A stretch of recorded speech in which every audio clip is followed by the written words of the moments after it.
My brother laughed when he got everything, and I got worthless land. From the very start, it was always clear that my brother was a golden child. It wasn't even subtle. He was the firstborn, the one who could do no wrong. If he wanted something, he got it. A new bike, the latest gaming console, baseball lessons, you name it. Meanwhile, I was the afterthought, the one who got hand-me-downs and bargain bin toys from the clearance aisle at Walmart. If I ever asked for something nice, my parents acted like I was requesting a yacht. By the time we were teenagers, the difference was impossible to ignore. When he turned 16, my parents handed him the keys to a brand new Ford F-150. Not just any truck, either. A fully loaded model with leather seats, a premium sound system, and every bell and whistle you could think of. I still remember the look on his face, standing in the driveway, grinning like he just won the lottery. He took off down the street like he was in a commercial. Meanwhile, when I turned 16, my big gift was a firm handshake and a life's not fair speech. Maybe a grocery store cake, if my mom remembered to pick one up between yoga and book club. I got my first car at 18, a used Toyota that smelled like a mix of stale coffee and desperation. The AC barely worked, and the radio only picked up a station that played static and old country songs. I paid for it myself, of course. I'd been working after school at a fast food joint while my brother spent his weekends partying and posting pictures of his truck with captions like "Bless." He didn't need a job. My parents covered everything: his car insurance, his gas, his college tuition. When it was my turn to go to college, I had two choices: take out student loans or don't go at all. So I worked full-time, took night classes, and lived in a crummy apartment with 3 roommates who never did the dishes and thought budgeting meant deciding which flavor of instant ramen to buy. Fast forward 20 years, and not much has changed. My brother is a successful businessman. He owns a beautiful house in a gated community, drives a luxury SUV, and spends his weekends at golf courses and expensive restaurants. My parents even help him with the down payment on his house, just like they'd always done, handing him opportunities on a silver platter while I scrape by on my own. As for me, I'm 39 now, still renting a small apartment where the plumbing sounds like it's haunted. I work at a warehouse, stacking boxes and clocking in overtime whenever I can. I'm not married, not even dating. My idea of a romantic evening is heating up a frozen pizza and watching true crime documentaries. My brother barely acknowledges me. When we do talk, it's usually in making some offhand remark about how I never lived up to my potential. Like it was some big mystery why things turned out the way they did. Then our mother passed away. It wasn't sudden. She'd been sick for a while. My brother and I were both at the funeral, standing side by side, but we barely spoke. It felt like we were strangers. 2 years later, our father followed. That's when everything changed. After the funeral, we gathered at my parents' house, the same house where we grew up, where my brother was showered with gifts and praise while I learned to fend for myself. The air was heavy with unspoken tension. My brother sat confidently at the head of the table, like he already knew how this was going to play out. Then the lawyer opened the will. I sat up a little straighter, waiting to hear what my parents had left me. Maybe, just maybe after all these years, I'd finally get something more than scraps. And then he read it aloud. To my brother's surprise and my own, what I inherited wasn't what anyone expected. The lawyer barely looked up as he continued reading the will. My brother? He got everything. Our parents' house, their savings, and the business my dad had spent his life building. I wasn't surprised. Honestly, I would have been more shocked if I had gotten anything substantial. What did I get? A stretch of forgotten land somewhere in Texas, something my grandfather had passed down to my father decades ago, and apparently nobody had cared about it since. The room fell into a brief, awkward silence. My brother leaned back in his chair, barely holding back a smirk. Some of my cousins exchanged uncomfortable glances, and the lawyer simply folded up his papers, ready to move on like this was just another Tuesday. No speech about fairness, no attempt to make me feel better, just the facts. My brother walked away with everything that mattered, and I got some dirt in Texas. Outside, my brother finally let out the laugh he had been holding back. He slapped me on the shoulder like we were buddies, like we hadn't spent a lifetime on opposite ends of our parents' priorities. Guess Dad always had a sense of humor, huh? That was all he said before hopping into his luxury SUV and driving off to celebrate his newfound wealth. I didn't know much about my so-called inheritance, so I did what any clueless guy would do. I Googled it. It wasn't promising. Some barely marked land in the middle of nowhere, not even close to a major road. I tried reaching out to a real estate agent, thinking maybe I could sell it and squeeze something useful out of this mess. The guy barely let me finish my sentence before he laughed and told me no one in their right mind would buy it. At that point, I had two options. I could either forget about it and go back to my regular life, or go see the place for myself. I had nothing to lose, so I packed a bag, gassed up my car, and drove south. After hours of driving through empty highways and small towns with one traffic light, I stopped at a rundown gas station, the kind of place that looked like it hadn't been updated since the 80s. The shelves were half empty, the coffee smelled burnt, and the guy behind the counter had the enthusiasm of a DMV employee on their last hour of a double shift.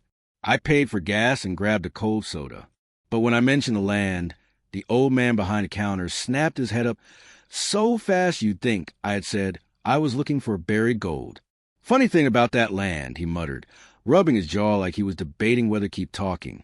"Years back, people talked about a mine out there, but it's been abandoned so long, most folks forgot it ever existed." That got my attention, but before I could ask anything else, he waved me off like he had suddenly remembered he didn't want to be part of this conversation. I kept driving, eventually finding a cheap roadside motel on the edge of town. It had a flickering neon sign and a vending machine that looked like it only accepted quarters from the last century. I checked in, took a lukewarm shower, and decided to check out a local bar. If nothing else, I figured I could get a drink and clear my head. That's when I met her. She was sitting a few stools down, casually flipping through her phone while sipping on a beer. Late 20s, confident, the kind of person who looked like she belonged anywhere she went. She had the look of someone who had spent her whole life in a small town, but could hold her own in any big city. We got to talking, and for the first time since I arrived, I felt like I wasn't completely out of place. Somewhere between our second and third drinks, I mentioned the land. Her eyebrows shot up. "That place? My grandpa used to tell stories about it," she said. "He swore there used to be a little house out there, belonged to some strange guy. Some folks said he was a collector. Others thought he was some rich eccentric hiding from the world. Nobody really knows." That alone was interesting, but then she added something that really stuck with me. Somewhere out there, there's supposed to be an old mine. No one knows exactly where, but my grandpa swore he saw someone poking around there once, way back when. Then, one day, that guy stopped coming. The house fell apart, and the land just kind of disappeared from people's minds. That was all I needed to hear. I looked at her and grinned. "So, want to go find it?" She hesitated for half a second before smiling back. "I've always wanted to be a treasure hunter." Just like that, I wasn't alone in this anymore. Whatever was out there, if anything, we were about to find out. The next morning, with the Texas sun already cooking the pavement, we loaded up and hit the road toward my so-called inheritance. The girl from the bar, Emily, was just as curious as I was. Maybe more. We stopped at a hardware store first, picking up some essentials. Flashlights, a couple of shovels, a crowbar, and a cheap machete because, honestly, this place sounded like the kind of spot where a machete might come in handy. The road, leading out, there wasn't much of a road at all. More like a suggestion of one. After an hour of bouncing down what felt like an abandoned cattle trail, we were fully off-grid. Dust kicked up behind us, coating the car in a fine layer of Texas terrain. The trees closed in, their branches scratching the sides like they were trying to keep us out. We weren't exactly rolling up to some prime real estate. Finally, we reached a clearing. It wasn't much, just a patch of open ground with overgrown weeds and the faintest remains of what might have been a house once. Nothing useful, nothing interesting. But beyond it, the real challenge awaited. Thick woods that swallowed the landscape, untouched for who knew how long. We pushed forward into forest, cutting through overgrown brush and dodging thorny vines that seemed determined to keep us out. After what felt like an eternity, we stumbled upon something unexpected, a ruined hunting cabin, half hidden beneath the trees. The place had been abandoned for decades. The roof had caved in, and the walls looked like they had barely survived one too many storms. Just beyond it, to the tangled brush, we spotted another structure, an old mine entrance, partially collapsed and barely visible under layers of dirt and debris. We decided to check the mine first. The opening was barely wide enough to squeeze through, and half of it had caved in long ago. Dust and loose gravel shifted under our boots as we stepped inside. The air was stale, carrying that metallic scent of damp earth and rust. A few rusted tools lay scattered around, their purpose long forgotten. If there had ever been anything valuable down here, it was either gone or buried beyond our reach. After a while, it became clear. If there was a mystery here, it wasn't in the mine. Disappointed, but not ready to call it quits, we turned our attention to the hunting cabin. It was more like a pile of regrets than an actual structure. Still, if someone had lived here long enough to build that mine, maybe they left something behind. We started clearing away debris, kicking up dust and uncovering relics of the past. Broken glass bottles, rusted nails, a tin cup with a hole in the bottom. At one point, Emily unearthed an old pocket knife, and for a moment, it felt like we had found something significant. But then, as I stepped forward, the floor beneath me gave way with a splintering crack. I barely caught myself before falling completely through, but my shovel clanked against something solid, something metal. We froze. I dropped to my knees, brushing away the dirt with my hands. A moment later, the shape became clear, a rusted, circular hatch, hidden beneath the remains of the cabin. I looked up at Emily. "Well, that's not something you find every day." She grinned, tapping the rusted metal with the tip of her boot. "I don't know about you, but I think we just found something worth digging into." Whatever was beneath that hatch, it had been buried for a reason, and we were about to find out why. The hatch was solid metal, rusted from years of exposure, but it wasn't going to stop me. Emily and I cleared the remaining debris around it, brushing away dirt and broken wood until we had enough room to pry it open. The handle resisted at first, groaning like an old man waking up from a long nap. But with enough force, it finally budged. A rush of stale, musty air hit us as the hatch creaked open. Beneath it, a narrow metal staircase disappeared into the darkness. The beam from my flashlight barely cut through the gloom, but one thing was certain. This wasn't just some old storage cellar. Someone had built something serious down there. Emily exhaled sharply. This is either going to be really cool or the start of a horror movie. "If I hear banjos, we're out of here," I muttered, gripping the rusted railing as I made my way down. The metal groaned under my weight, but it held. Emily followed behind, her flashlight bouncing off the cold concrete walls. When we reached the bottom, we found ourselves standing in what could only be described as a forgotten time capsule. The room was straight out of the 1970s. A small, cluttered living space sat untouched, retro furniture, a shaggy orange rug, and wood-paneled walls that screamed outdated luxury. A dusty rotary phone sat on a table next to a couch that had probably last been comfortable when disco was still a thing. A mounted deer head on the wall stared down at us, its glassy eyes probably as confused as we were. Against the far wall, metal shelves were lined with canned food and supplies, all labeled in that old-school blocky font that made it clear these had been stocked decades ago. I picked up a can of beans, turned it over my hands. Expired by about 30 years. "Think these are still good?" I joked. Emily raised an eyebrow. "Go ahead and try. I'll start drafting your obituary." She nudged me, pointing to a wooden crate stacked in the corner. "Check that out." I pried it open, and my flashlight caught the gleam of glass. Bottles. Old whiskey bottles, some still sealed. The labels were faded, but they looked like the kind of thing that would make a collector weak in the knees. Whoever built this place had good taste, or at least knew how to prepare for a long stay underground. I turned one over, whistling low. If this guy was planning for the end of the world, he sure had his priorities straight. Then we spotted the real prize. A safe, a massive old school, steel-plated safe standing tall against the far wall. No digital keypad, no high-tech security. Just a solid, heavy-duty lock with a keyhole. No combination, no tricks. Whoever had locked this thing up had made sure no one was getting inside without the right key. I ran a hand over the surface, my mind racing. What do you think's inside? Emily smirked. If this guy had crates of vintage whiskey just sitting around, imagine what he actually thought was worth locking up. The mystery was thick enough to cut with a knife. Whatever was inside that safe, it had been sitting there untouched for decades. And we were about to figure out exactly what some long-gone millionaire had been hiding from the world. The safe stood there like a challenge, solid steel and built to keep secrets. I ran my fingers along the keyhole, my mind racing with possibilities. Emily crossed her arms, tilting her head. So, genius, any ideas? Or are we just going to sit here and stare at it? I glanced around the room, looking for something, anything, that might give us a clue. Whoever built this bunker wasn't the kind of person to leave a safe without a key somewhere nearby.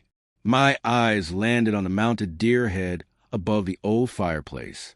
It felt out of place, too deliberate. I climbed up on the couch, gripping the dusty antlers. It didn't budge at first, but after some effort, I felt a slight give. With one firm tug, the entire thing shifted, revealing a small hidden compartment. And inside, a single old-fashioned key, covered in dust but still intact. Emily whistled. You've got to be kidding me. That's straight out of a movie. I hopped down, holding up the key like it was a golden ticket. Let's see if our luck holds. With a deep breath, I slid the key into the safe's lock. It resisted at first, like it hadn't been turned in decades, but then with a heavy click, the mechanism gave way. I pulled the door open, and for a moment, neither of us moved. Inside, neatly arranged in stacks and boxes, was more wealth than I had ever seen in my life. Gold coins, small gleaming bars of solid gold, velvet pouches filled with diamonds and rubies. There were stacks of rare banknotes, the kind collectors would fight over. Tucked away in the back, wrapped in aged cloth, were paintings, oil canvases with heavy brushstrokes that looked like they belonged in a museum. Emily let out a low breath. Holy! Yeah, I cut in. I know. We carefully lifted out a few items, inspecting them under the dim light. The coins had markings from different eras, some dating back over a century. The jewelry looked like something straight out of high society ballroom, and the sheer amount of gold was enough to make my head spin. Then there were the whiskey bottles, dozens of them, stacked neatly in wooden crates, labels barely legible. Some had handwritten dates, 1920, 1933, 1945. My heart skipped a beat. These weren't just old bottles.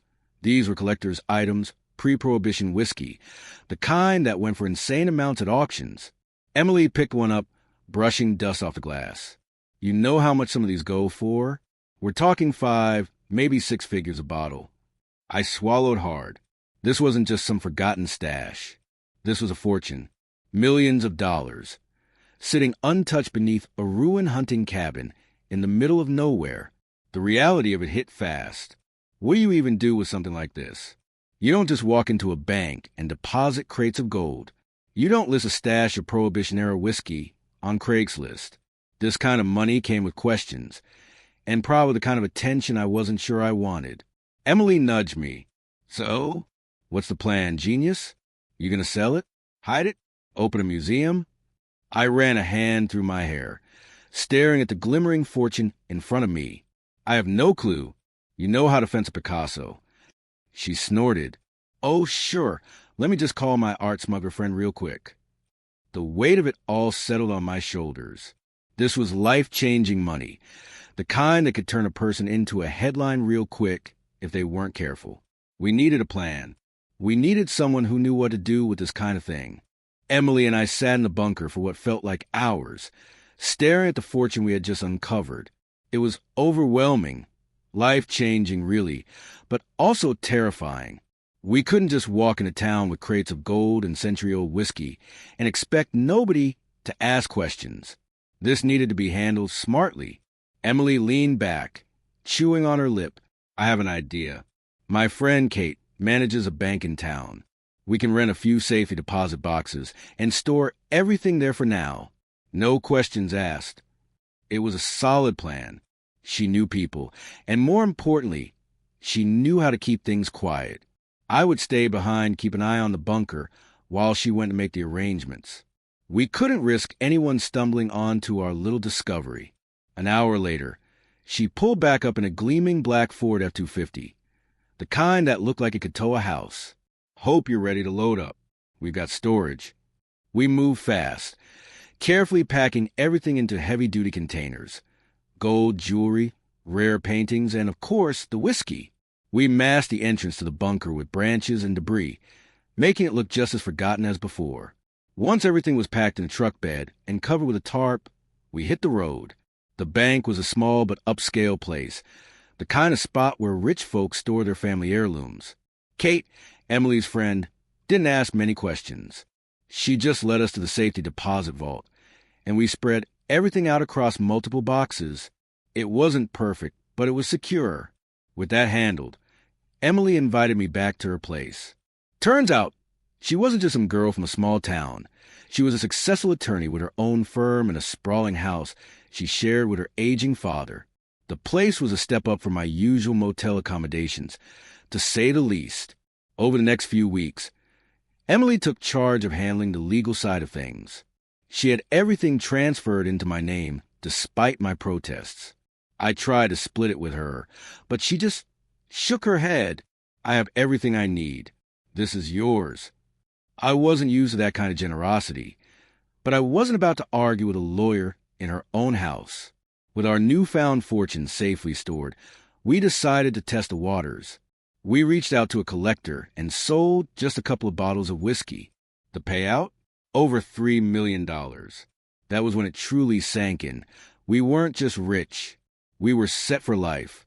Experts estimated the rest of our collection was worth somewhere between $250 and $350 million, with some pieces expected to appreciate even more over time. Selling it all at once would be reckless. Instead, we needed a long-term plan. After some serious discussion, we came up with a solution. Rather than selling the land, we'd turn the bunker into a historical attraction. People love mysteries, and we had a hell of a story to tell. Months of planning and renovations later, we opened the Millionaire's Bunker to the public. We offered guided tours, an interactive exhibit, and even a whiskey tasting experience, minus the rarest bottles, of course. The response was insane. News outlets picked up our story, and before we knew it, we were going viral. Bloggers, journalists, history buffs, and conspiracy theorists all wanted a piece of the story. Tourists flooded in, and soon we were making hundreds of thousands of dollars a month just from ticket sales and merchandise alone. One evening, standing in front of the bunker as the last tour group of the day walked away, I turned to Emily, the woman who had been with me through all of this, who had helped me turn a buried mystery into something incredible. I reached into my pocket, pulled out a small velvet box, and took a deep breath. So, you feel like making this partnership official? She laughed, shaking her head in disbelief before nodding. Took you long enough. A few months later, we got married. It was a big wedding, bigger than I ever thought I'd have. I even invited my brother, though, unsurprisingly, he was too busy to show up. Not that it mattered. I had found everything I needed. And just when I thought life couldn't get any crazier, the news outlets ran another story. Our bunker discovery had officially become a nationwide sensation. Tourism boomed. Merchandise was flying off the shelves. People were buying everything from ghost millionaire coffee mugs to limited edition whiskey samplers. Investors even reached out, wanting to expand the experience. That's when it really hit me. I hadn't just found treasure. I had built a business, a legacy. And business? Business was booming. A year passed, and life had never been better. Emily and I were running a wildly successful business, raking in money from tours, merchandise, and investors who wanted to expand the Millionaire's Bunker. Our whiskey collection alone had doubled in value, and we had more offers than we knew what to do with. We were set financially, emotionally, everything. Then, one evening, my phone rang. An unfamiliar number, but something in my gut told me to pick up. It was my brother. At first, I thought it was some kind of prank.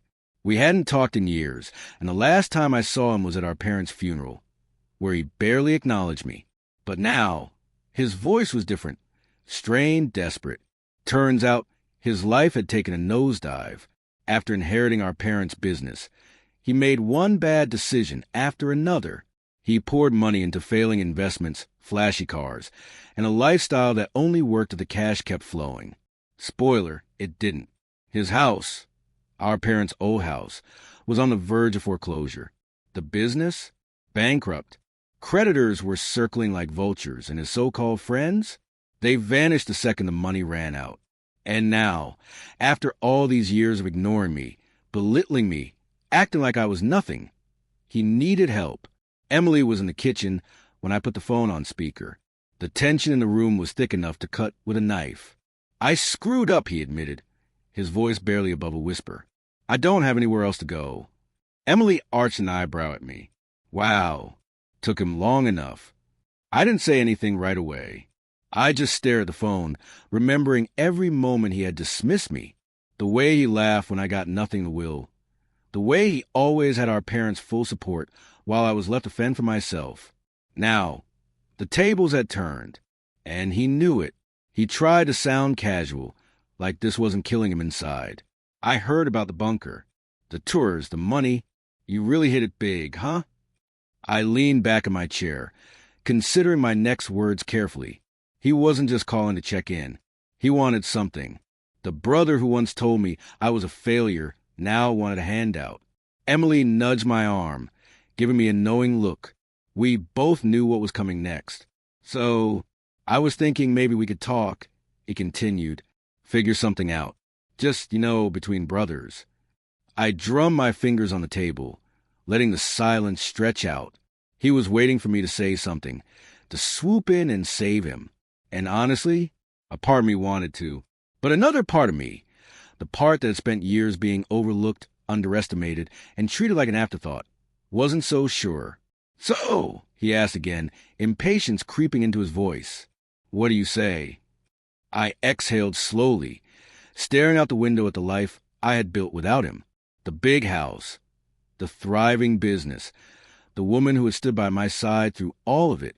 I wasn't the kid who got pushed aside anymore. Emily tapped her glass against the counter. It's funny. When you needed help, he wasn't there. But now he's got your number memorized. I smirked. Yeah, funny how that works. I could hear my brother shifting uncomfortably on the other end. Look, man, You just what? I cut in, my tone sharper than I expected. Need a loan? A place to stay? Or do you just need to know you can still win? Silence. That told me everything I needed to know. I wasn't a cruel person. I wasn't about revenge. But I also wasn't a doormat. I took a deep breath. You ever think about what it felt like? Watching you get everything. Knowing our parents didn't believe in me. Hearing you tell me I was going nowhere. More silence. Then a heavy sigh. I was a jerk. I get it. But this isn't about that. Isn't it? I let the question hang there. Or is it just about the fact that now I have something you need? Emily gave me an approving nod. My brother let out a bitter chuckle. So what now? You gonna let me crash in one of your fancy guest rooms? Bail me out? Be the bigger man? I thought about it.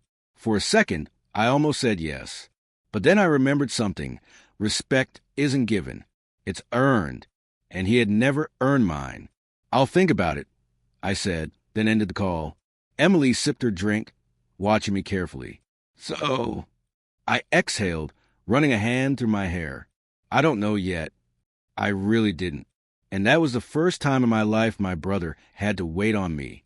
A week passed, and just when I was starting to think my brother might disappear back into whatever mess he had made, he showed up. I barely recognized him at first. He was always the one who had it together. Pressed shirts, expensive watches, that smug air of someone who knew he had a safety net. But the guy standing on my front porch? He looked like he hadn't slept in days. His clothes were wrinkled, his hair unkempt. And for the first time in his life, he didn't look like the golden child. He looked like a man who had run out of luck. Emily was standing behind me as I opened the door. Well, look who finally found his way here. He forced a tired smile, but it faded fast. Can we talk? I led him inside, and he sat at the kitchen table like he used when we were kids. Except back then, he was the one in control. Now, he was the one looking for a way out. I poured him a cup of coffee, black, because that's what we had, and slid across the table. He wrapped his hands around it like he was trying to pull some warmth back into his body. I need help, he admitted after a long silence. Everything's gone.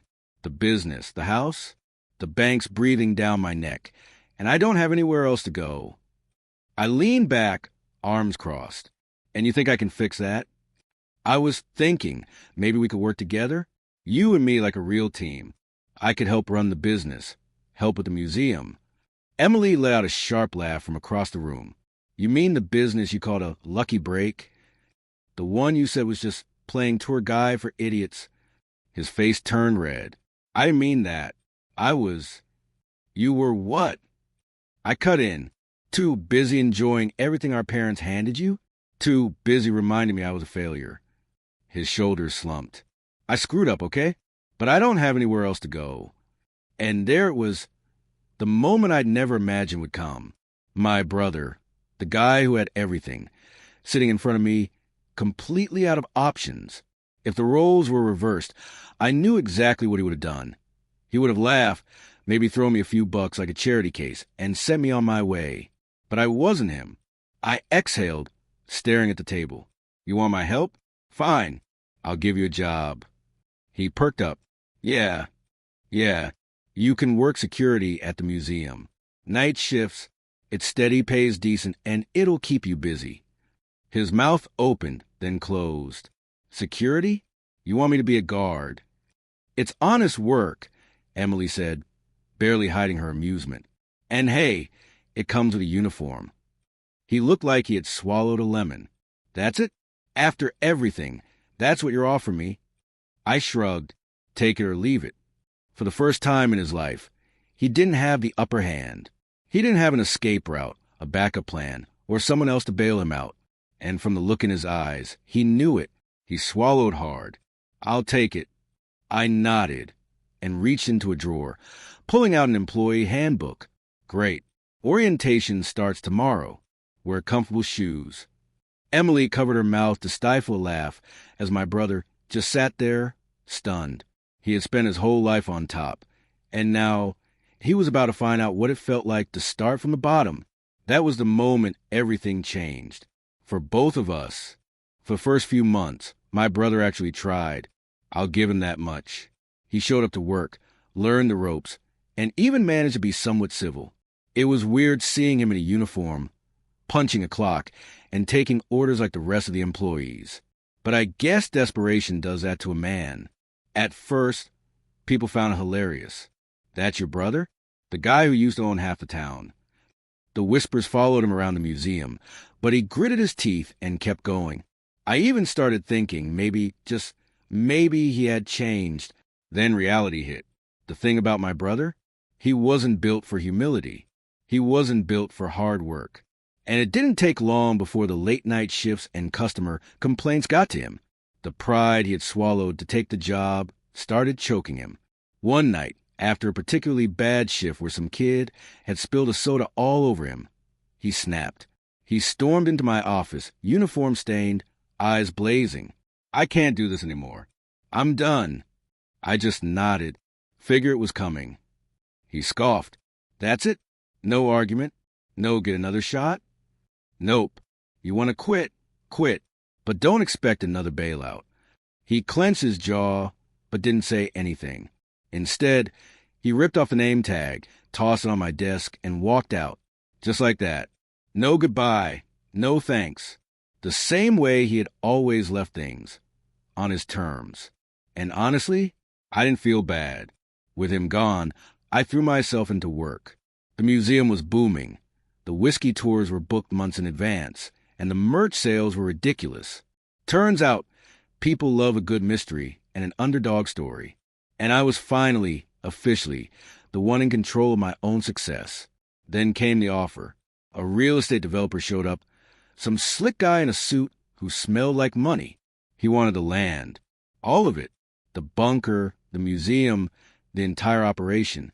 "Name your price," he said.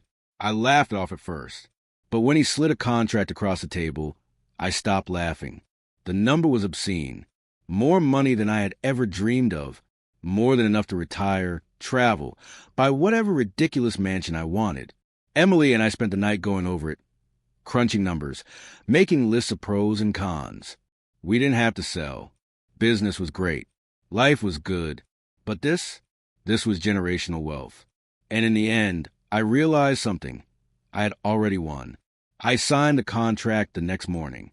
Within weeks, Emily and I were standing on the balcony of our new home, a sprawling villa overlooking the ocean, the kind of place I'd only seen in movies. I still woke up sometimes expecting to clock in at the warehouse. But instead, I'd roll over in a California king bed with Egyptian cotton sheets, listening to the waves crash outside. We spent our days traveling, our nights drinking rare whiskey, and for the first time in my life, I didn't have to worry about the next paycheck. I bought my dream car, learned how to scuba dive, even took up golf just to see what the fuss was about. I sucked at it, by the way. Life wasn't just good, it was unreal. My brother? I heard he bounced around for a while, tried starting a few businesses that didn't go anywhere. Last I checked, he was still struggling to find his footing. But that was his problem, not mine, because I had learned something along the way. Life is unpredictable. One day, you're a guy struggling to make ends meet.